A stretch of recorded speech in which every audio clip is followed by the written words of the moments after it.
Everybody, I'm Rob Hammerschmidt, and this is Hammer Rugby. And I want to apologize to those folks that have been tuning in the last couple of weeks. I took a hiatus this week, had some professional and personal bookings there that kept me away. But I'm back at it this week. And in fact, I'm going to actually try to put out two broadcasts this week.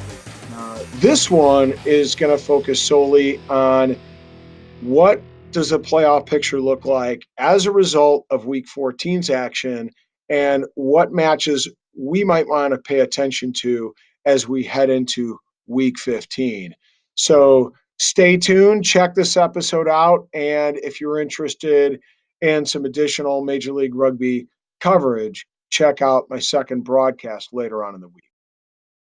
Well, there were a couple teams that really needed to use this week and the victories to cement themselves into playoff contention.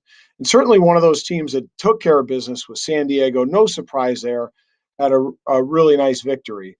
But the other two teams that were surprises were the loss of Rooney to Glendale, which is a 2016 victory by Glendale, and Toronto, putting a hiding on Seattle 29-7.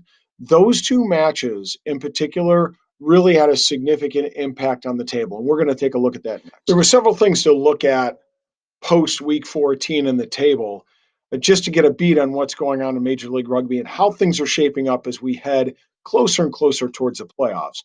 One of those things that was a really interesting change, hurt me a little bit because I'm a NOLA fan, was for the first time NOLA is not the sole owner of the top spot in Major League Rugby's points table.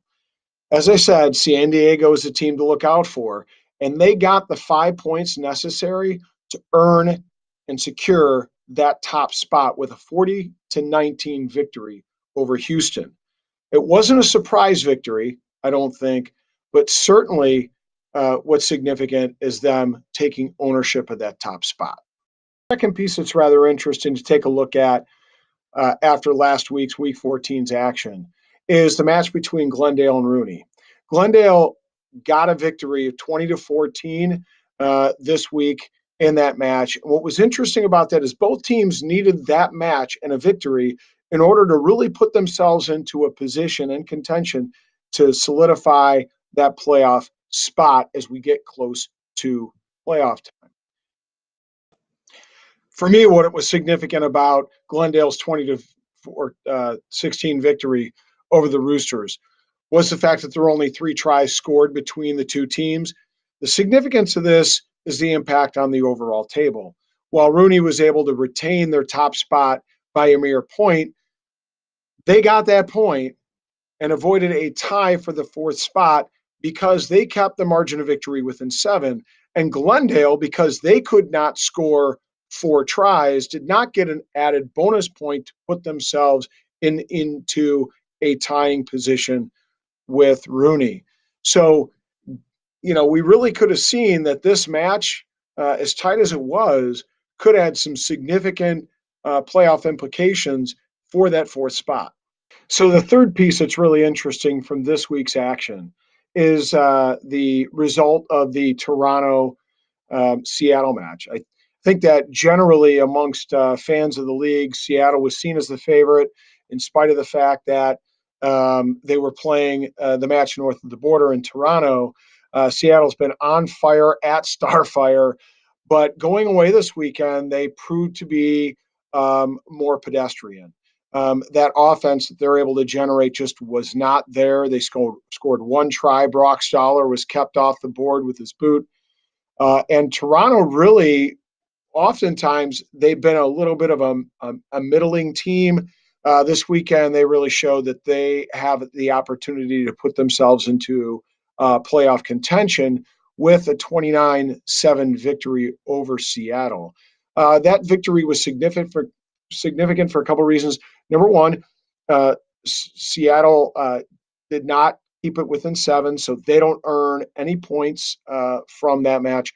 And Toronto earns that much-needed bonus point to inch them closer to that 4th playoff spot. So keep an eye out for Toronto. As I've said before, they have the rest of the matches are all home games, so they have home field advantage, and they had a really nice crowd there the last couple of weeks. So look for them to use that to their advantage as we head into the home stretch. So, what are the key matchups in Week 15 of Major League Rugby? Number one, interesting matchup, and for a lot of reasons. But Austin versus Nolan. The one interesting piece of this is Nola's gotten a victory even before the match has started, and that is this match was supposed to take place in Austin. I think some conflicts in terms of the site facility made that match have to be moved down to Nola. So Nola's actually getting an extra home match, and from what I understand from my sources down there in New Orleans, Benji, Adrian, you guys are my boys, and you know that. They are having a theme, and the theme this weekend is Derby weekend. It is, of course, Derby weekend, but they are doubling down, and there's going to be mint juleps, and the Southern Belles are going to be wearing their hats, and it should be an excellent matchup this weekend. And by no means is this a surefire victory for NOLA. Remember, last outing, Austin went down to NOLA and almost got their first victory. It took a basket try in the waning, last minute, minute and a half of the match for NOLA to pull out the victory. So NOLA has her hands full, I believe. And I think Austin is certainly going to be hungry. So another team that's in the same position is Glendale. Glendale, Utah. This will probably be the match of the week. By no means are Glendale the out and out favorites. Utah is a very dangerous team, but Glendale needs this match to keep themselves in the hunt. And Utah is, like I said, they're dangerous, and guys like Mikey Te'eo, which I just love to watch. He's a great U.S. player. His hop step really gains him extra meters. So he's always a danger. And Glendale, without a doubt, had their hands full to try to keep themselves into position on the point table. Rooney is in another match similar to last weekend, although I think they're more of an odds-on favorite to win against Houston. But again, they need this victory, and they would really like to get an extra bonus point in there for tries in order to secure themselves into that position that they're in right now, which is fourth, and maybe move up the table a little bit.